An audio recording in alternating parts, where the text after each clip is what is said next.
سلام و احترامات دوستان عزیز، باز هم به یکی از ویدیوهای آموزشی دیگری ما خوش آمدید. خب دوستان عزیز، امروز ویدیو آموزشی ما درباره دانلود نمودن بعضی ویدیوها از یوتیوب بدون کدام سافتویر در کامپیوتر. دوستان عزیز، اگر شما کدام اپلیکیشن یا سافتویر اگر در کامپیوتر خود نداشتید، شما باز هم می توانید ویدیوها را دانلود نمایید، خیلی به طریق آسان و با سرعت بلند. خب چگونه دوستان عزیز؟ بعضی اوقات شما ضرورت پیدا می نمایید تا که بعضی از ویدیوهای آموزشی را دانلود نمایید از صفحه یوتیوب. خب دوستان عزیز، میریم درس خود را آغاز کرده، در قدم نخست میریم به صفحه کروم خود. زمانی که صفحه کروم را باز کرده دوستان عزیز، ببینید اگر ما اپلیکیشن یوتیوب هم نداشتیم، باز هم ما میتونیم صفحه یوتیوب را باز کرده و ویدیوی دلخواه خود را دانلود نماییم. در اینجا ما نوشته میکنیم یوتیوب.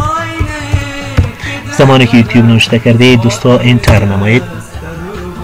خب ببینید در اینجا آپشن یوتیوب آمد، بالای آن کلیک کرده.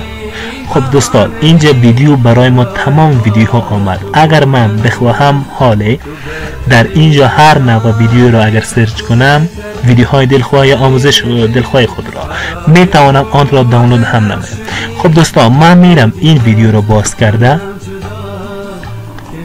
زمانی که این ویدیو باز شد، شما در اینجا ببینید یک بعضی از اعلانات تجارتی دارد. خب زمانی که این ویدیو باز شد دوستان چی میکنید؟ بالای آن یک وقت کلیک میکنید تا ویدیو استاپ شد. زمانی که ویدیو استاپ شد، شما می در اینجا دوستان عزیز در قبل از یوتیوب، یعنی بعد از www.youtube، بعد از دات، شما در اینجا چی میکنید دوستان؟ تا که این ویدیو رو دانلود نمایید، در اینجا شما فقط نوشته میکنید اس.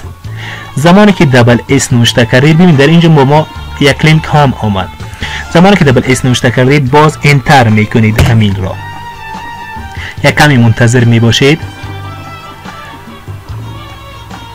خب ببینید دوستان در اینجا همان لینک ویدیو آمد با ما و ما میخواهیم همین ویدیو رو دانلود نماییم.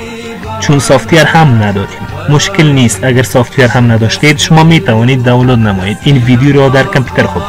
خب ببینید دوستان در اینجا نوشته است کیفیت ویدیو رو شما انتخاب نمایید، طور مثال 360 باشد و یا بیشتر و غیره. در اینجا ما کیفیت ویدیو اگر 720 باشد یعنی کیفیت بهتری است که شما میتوانید این کیفیت رو اگر انتخاب نمودید، ویدیو شما با کیفیت عالی می باشد دوستان. بالا این کلیک نموده، یعنی 720 به ما بهتر است. نمیگید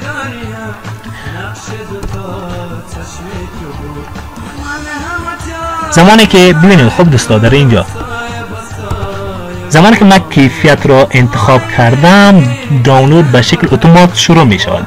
اگر شما کیفیت را انتخاب هم نکردید، در اینجا با این که کلیک کردید دوستان شما می توانید که ویدیو را دانلود نمایید.